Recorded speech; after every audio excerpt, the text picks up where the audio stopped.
The change in direction of light when it passes from one medium to another obliquely is called refraction of light. In other words, the bending of light when it goes from one medium to another obliquely is called refraction of light. The refraction of light takes place when light rays enter from air into glass, or from glass into air. The refraction of light takes place when light enters from air into water, or from water into air. And the refraction of light also takes place when light enters from water into glass, or from glass into water. The optical instruments like camera, microscope, and telescope work on the refraction of light through glass lenses.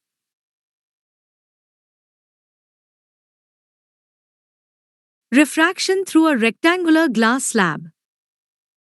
Consider a rectangular glass slab PQR is shown in. Now, here we have two different media, one is air and the other is glass. Please note that glass is optically denser medium as compared to air.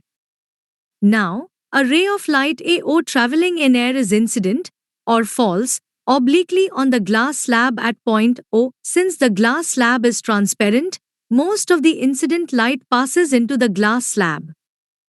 Since glass is an optically denser medium than air, so when the ray of light AO passes from air into glass, its direction changes, it goes along the line OB inside the glass slab and we say that the light ray has been refracted or bent.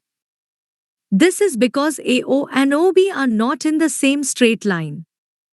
Please note that the refraction, or bending, of light takes place at the boundary between the two media. For example, in figure, the refraction of light, or bending of light, takes place at point O at the boundary of the two media, air and glass. In figure, for the light passing from air into glass, AO is the incident ray and OB is the refracted ray.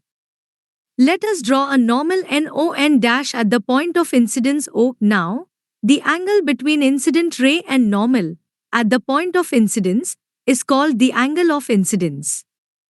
In figure, the angle AON is the angle of incidence. The angle of incidence is denoted by the letter I. The angle between the refracted ray and the normal, at the point of incidence, is called the angle of refraction. In figure, the angle in OB is the angle of refraction. The angle of refraction is denoted by the letter R. Please note that though in the reflection of light, the angle of reflection is always equal to the angle of incidence, but in the refraction of light, the angle of refraction is usually not equal to the angle of incidence. The angle of refraction is either smaller than the angle of incidence or greater than the angle of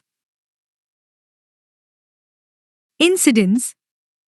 For example, in figure, the angle of refraction is not equal to the angle of incidence. In this case, the angle of refraction is smaller than the angle of incidence. Laws of refraction of light. The refraction of light on going from one medium to another takes place according to two laws which are known as the laws of refraction of light. According to the first law of refraction of light, the incident ray, the refracted ray and the normal at the point of incidence all lie in the same plane. For example, the incident ray AO, the refracted ray OB, and the normal ON all lie in the same plane. The second law of refraction gives a relationship between the angle of incidence and the angle of refraction. This relationship was discovered by Snell experimentally in 1621, so the second law of refraction is called Snell's law of refraction. According to Snell's law of refraction of light, the ratio of sine of angle of incidence to the sine of angle of refraction is constant for a given pair of media. This constant is called refractive index. The value of the constant for a ray of light passing from air into a particular medium is called the refractive index of that medium. The refractive index is usually denoted by the symbol n. Refractive index and speed of light. The material, or substance, through which light travels is called medium. Light is refracted, or bent, in going from one medium to another because its speed changes, it slows down or speeds up. Due to this, the refractive index, n, can also be written as a ratio of speeds of light in the two media.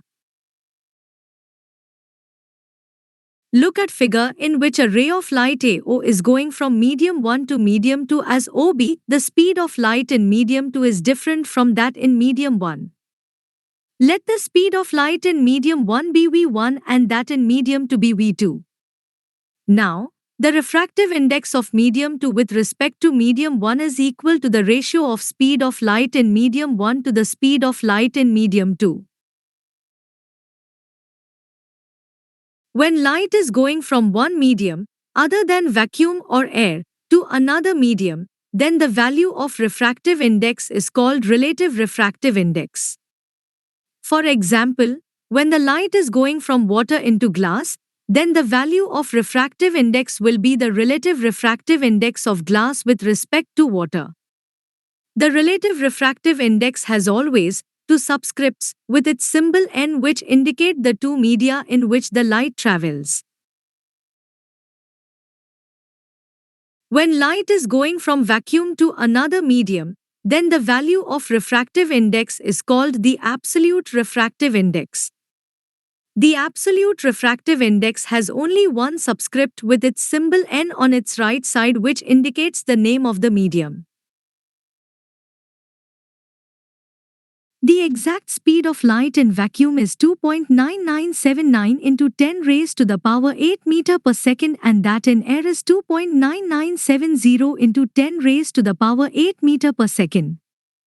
We can see that the speed of light in air is almost the same as that in vacuum.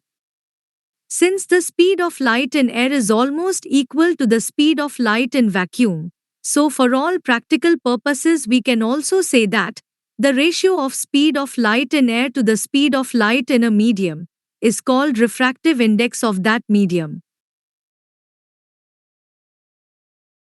Optical density.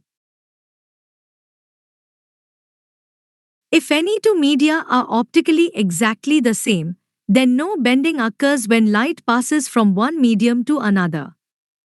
In other words, if the refractive indices of two media are equal, then there will be no bending of light rays when they pass from one medium to another. The ability of a substance to refract light is also expressed in terms of its optical density. The optical density of a substance, or medium, is the degree to which it retards, or slows down, the rays of light passing through it. A substance having higher refractive index is optically denser than another substance having lower refractive index.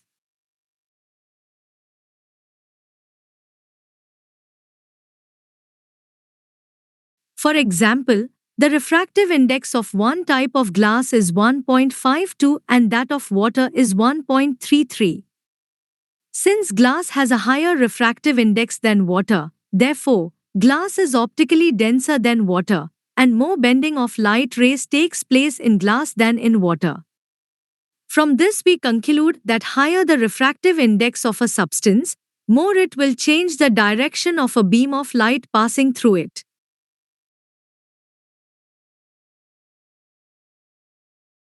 Refraction by spherical lenses. The working of a lens is based on the refraction of light rays when they pass through it. A lens is a piece of transparent glass bound by two spherical surfaces. There are two types of lenses, convex lens and concave lens. A convex lens is thick at the center but thinner at the edges. A concave lens is thin in the middle but thicker at the edges. The center point of a lens is known as its optical center. The optical center of a lens is usually denoted by the letter C. C is the optical center of the convex lens. The optical center of a lens has a property that a ray of light passing through it does not suffer any deviation and goes straight. The optical center of a lens is sometimes also denoted by the letter O. The principal axis of a lens is a line passing through the optical center of the lens and perpendicular to both the faces of the lens. Suppose a parallel beam of light rays falls on a convex lens. These light rays are parallel to one another and also parallel to the axis of the lens. The incident rays pass through the convex lens and get refracted according to the laws of refraction.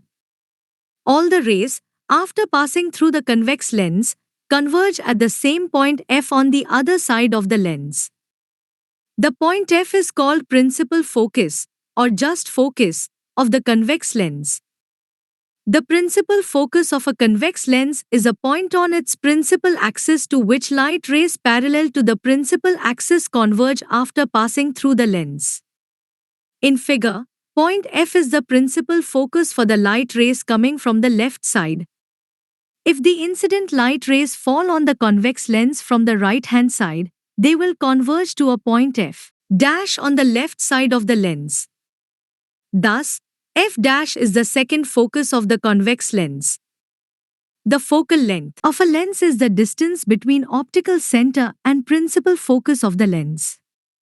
In figure, the distance CF is the focal length of the convex lens. It should be noted that the distance CF dash is also equal to the focal length of the lens. The focal length of a lens is denoted by the letter F. The focal length of a lens depends on the refractive index of the glass from which it is made and the curvature of its two surfaces. Higher the refractive index, shorter will be the focal length. Similarly, more the curvature, shorter is the focal length. We have just studied that a convex lens converges a parallel beam of light rays. A concave lens has just the opposite effect on such rays of light. A concave lens diverges a parallel beam of light rays. When a parallel beam of light rays falls on a concave lens, the rays will spread out or diverge after passing through the lens. Since the refracted rays are diverging away from one another, they do not actually meet at a point. The diverging rays, when produced backwards, as shown by dotted lines in, appear to meet at a point F on the left side of the lens. To a person on the right-hand side, the refracted rays appear to be diverging, or coming, from a point F on the principal axis of the concave lens. This point is the principal focus of the concave lens. Thus, the principal focus of a concave lens is a point on its principal axis from which light rays, originally parallel to the axis, appear to diverge after passing through the concave lens. The parallel rays of light appear to be diverging from point F after refraction. So, F is the principal focus of the concave lens for the light rays coming from the left side. Rules for obtaining images formed by convex lenses. When an object is placed in front of a convex lens, an image is formed. The image is formed at that point where at least two refracted light rays meet. To find out the position and nature of the image formed by a convex lens, we will use only those two rays of light whose paths after refraction from the lens are known to us and easy to draw. Any two of the following rays of light are usually used to locate the images formed by convex lenses. We call them rules for obtaining images in convex lenses. Rule 8. A ray of light which is parallel to the principal axis of a convex lens passes through its focus after refraction through the lens. Here we have a convex lens L and its principal axis is x-y-. Now, a ray of light AD is parallel to the principal axis of the convex lens. It enters the convex lens and gets refracted, or bends, at point D inside it. After refraction its path changes, it passes through focus F and goes in the direction dx. Rule 2. A ray of light passing through the optical center of a convex lens goes straight after refraction through the lens. A ray of light AC is passing through the optical center C of a convex lens. It goes straight in the direction CY after passing through the lens. It does not get deviated or bent from its original path. A ray of light going along the principal axis of a convex lens also passes straight through the lens without any deviation.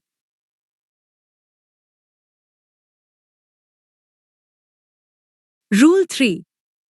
A ray of light passing through the focus of a convex lens becomes parallel to its principal axis after refraction through the lens. This rule is just the reverse case of the first rule. Here a ray of light AD, coming from the object, is passing through the focus F dash of the convex lens. It enters the convex lens and gets refracted, or bends, at point D inside it. After passing through the convex lens, it becomes parallel to the principal axis of the lens and goes in the direction dx.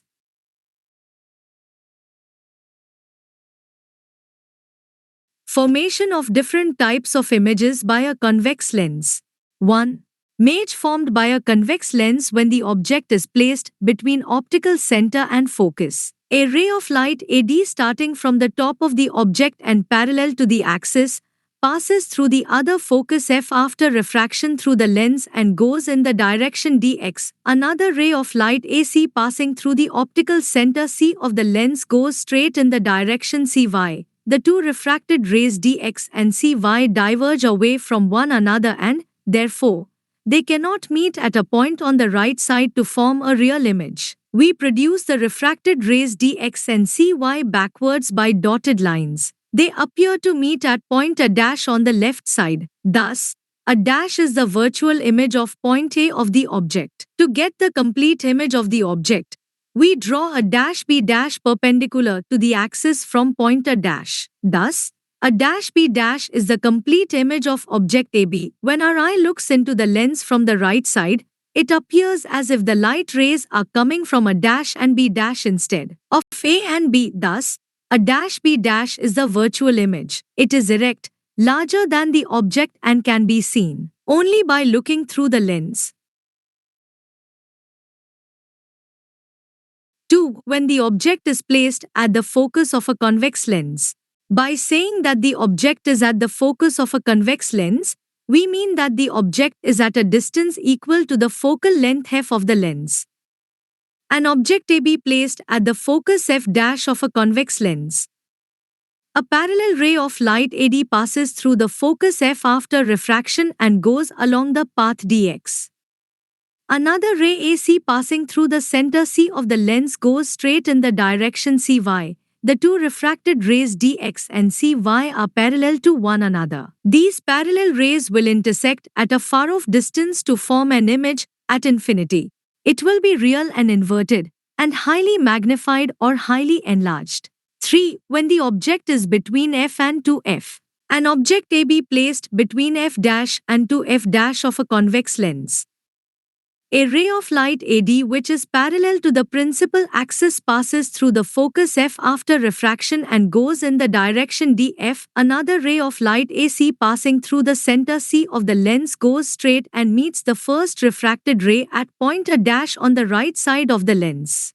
Thus, a dash is the real image of point A of the object. Draw a dash B dash perpendicular to the axis to get the complete image, a dash B dash. If we place a screen at B dash, we can receive the image a dash B dash on the screen. It should be noted that the image is larger than the object and it is formed beyond 2f on the right side of the convex lens. 4. When the object is at 2f. An object AB placed at a distance 2f, twice the focal length, from a convex lens. A ray of light AD which is parallel to the principal axis passes through the focus F after refraction and goes in the direction df. Another ray of light AC passing through the optical center C of the lens goes straight and meets the first refracted ray at point A dash. on the right side of the lens. Thus, a dash is the real image of point A of the object. We draw a dash B dash perpendicular to the axis to get the complete image a dash B dash. We find that the image a dash B dash is formed at 2f, at a distance to f on the right side of the convex lens. So, in this case, the object and its image are at equal distance, to f each, from the convex lens, but they are on opposite sides of the lens. 5. When the object is beyond 2f. An object AB placed beyond 2f in front of a convex lens. To construct the ray diagram, we first take a ray of light AD parallel to the principal axis. After refraction, it will pass through focus F and go in the direction DF. A second ray of light AC, passing through the optical center C, will go straight in the direction CA'. The two refracted rays meet at point A, so A is the real image of point A of the object. To get the complete image, we draw a dash B dash perpendicular to the axis. Thus, a dash B dash is the complete image of the object AB, and it is formed between F and 2F on the other side of the lens. The image is real, inverted, and smaller than the object.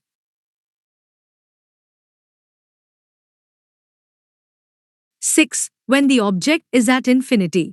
When the object is at infinity, then all the rays from a given point of the object, which are diverging in the beginning, become parallel to one another when they reach the lens after traveling a long distance. We have two rays AD and AC coming from the same point A of the object. The incident rays AD and AC are parallel to one another but at an angle to the principal axis. The incident ray AD gets refracted along dx. The second ray AC passing through the optical center C of the lens goes straight along CY and meets the first refracted ray at a dash. Thus, a dash is the real image of the top point A of the object. We draw a dash B dash perpendicular to the axis from a dash. Thus, a dash B dash is the complete image of the object AB placed at infinity. It is clear that the image is formed at the focus of the lens. It is real, inverted, and much smaller than the object. Rules for obtaining images formed by concave lenses. A ray of light which is parallel to the principal axis of a concave lens appears to be coming from its focus after refraction through the lens. Here we have a concave lens L and its principal axis is x-y'. A ray of light AD parallel to the principal axis enters the concave lens, gets refracted at point D and goes in the direction dx. To a person looking into the concave lens from the right side, the refracted ray of light dx appears to be coming from the focus F of concave lens situated on its left side. To a ray of light passing through the optical center of a concave lens goes straight after passing through the lens. The ray of light AC is passing through the optical center C of concave lens. This ray of light goes straight in the direction CY after passing through the concave lens. It does not bend at all. Please note that a ray of light along the principal axis of a concave lens also goes straight. 10. A ray of light going towards the focus of a concave lens becomes parallel to its principal axis after refraction through the lens. Here a ray of light AD, coming from the object, is going towards the focus F' of the concave lens. It enters the concave lens and gets refracted, or bends, at point D. After passing through the concave lens, it becomes parallel to the principal axis of the lens and goes in the direction dx. Formation of image by a concave lens. Starting from the upper point A of the object AB, we draw a line AD parallel to the principal axis. Now, according to the first rule of image formation, this parallel ray AD should appear to be coming from focus F after refraction. So, we join DF by a dotted line and produce FD upwards in the direction dx by a solid line. Now, dx is the first refracted ray which appears to be coming from focus F of the concave lens. We have now to draw a second ray of light starting from the same point A and passing through the optical center C. According to the second rule of image formation, this ray should go straight. So, we extend the line AC further in the direction CY. Thus, CY is the second refracted ray. The two refracted rays dx and cy are diverging rays and appear to intersect at point A dash on the left side of the lens, only when they are produced backwards. So, to an eye placed on the right side of the concave lens, the top of arrow appears to be at a dash. Thus, a dash is the virtual image of the top point A of the object. To get the complete image of the object, we draw a dash B dash perpendicular to the axis from point A dash. Thus, a dash B dash is the image of the object AB. The image is virtual, erect, and smaller than the object. When an object is placed anywhere between optical center, C, and infinity in front of a concave lens, the image formed is 1, between optical center, C, and focus, F. 2, virtual and erect, and 3, diminished, smaller than the object. When an object is at infinity from a concave lens, the image formed is 1, at focus, F. 2, virtual and erect, and 3, highly diminished, much smaller than the object. Sign convention for spherical lenses. According to the new Cartesian sign convention, 1. All the distances are measured from the optical center of the lens. 2. The distances measured in the same direction as that of incident light are taken as positive. 3. The distances measured against the direction of incident light are taken as negative. 4. The distances measured upward and perpendicular to the principal axis are taken as positive. 5. The distances measured downward and perpendicular to the principal axis are taken as negative. The object is always placed on the left side of the lens, so that the direction of incident light is from left to right. All the distances measured from the optical center, C, of the lens to the right side will be considered positive. On the other hand, all the distances measured from the optical center, C, of the lens to the left side are considered negative. On the basis of new Cartesian sign convention, the focal length of a convex lens is considered positive. On the other hand, the focal length of a concave lens is considered negative.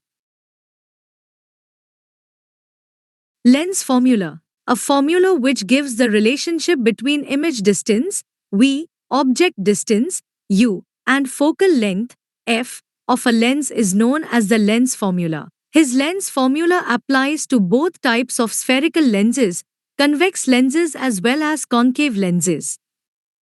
Please note that the lens formula differs from the mirror formula only in the sign between image distance and object distance. The mirror formula is 1 by v plus 1 by u equal to 1 by f, whereas the lens formula is 1 by v minus 1 by u equal to 1 by f. The mirror formula has a plus sign between 1 by v and 1 by u, whereas the lens formula has a minus sign between 1 by v and 1 by u. Magnification. The size of image formed by a lens depends on the position of the object from the lens. The linear magnification is the ratio of the height of the image to the height of the object, where m magnification, h2 height of image and h1 height of object. We will now write another formula for the magnification produced by a lens in terms of the image distance and object distance. The linear magnification produced by a lens is equal to the ratio of image distance to the object distance, where m magnification v image distance and u object distance. It should be noted that this second magnification formula for lenses differs only in sign from the magnification formula for mirrors. The magnification formula for the mirrors is m minus v by u, whereas that for lenses is mv by u. If the magnification m has a positive value, the image is virtual and erect. And if the magnification m has a negative value, the image will be real and inverted. Since a convex lens can form virtual images as well as real images, therefore, the magnification produced by a convex lens can be either positive or negative. A concave lens, however, forms only virtual images, so the magnification produced by a concave lens is always positive. Power of a lens. A convex lens converges the light rays falling on it, whereas a concave lens diverges the light rays falling on it. The power of a lens is a measure of the degree of convergence or divergence of light rays falling on it. If a convex lens converges a beam of parallel light rays more strongly by focusing them closer to the optical center, it is said to have greater power than another convex lens which focuses the same parallel light rays at a greater distance from the optical center. Similarly, a concave lens which diverges a parallel beam of light rays more strongly is said to have a greater diverging power than another concave lens which diverges the light rays less strongly. The power of a lens depends on its focal length. The power of a lens is defined as the reciprocal of its focal length in meters. Since the power of a lens is inversely proportional to its focal length, therefore, a lens of short focal length has more power whereas a lens of long focal length has less power. The unit of the power of a lens is diopter, which is denoted by the letter D. 1 diopter is the power of a lens whose focal length is 1 meter. The power of a lens can be measured directly by using an instrument called diopter meter.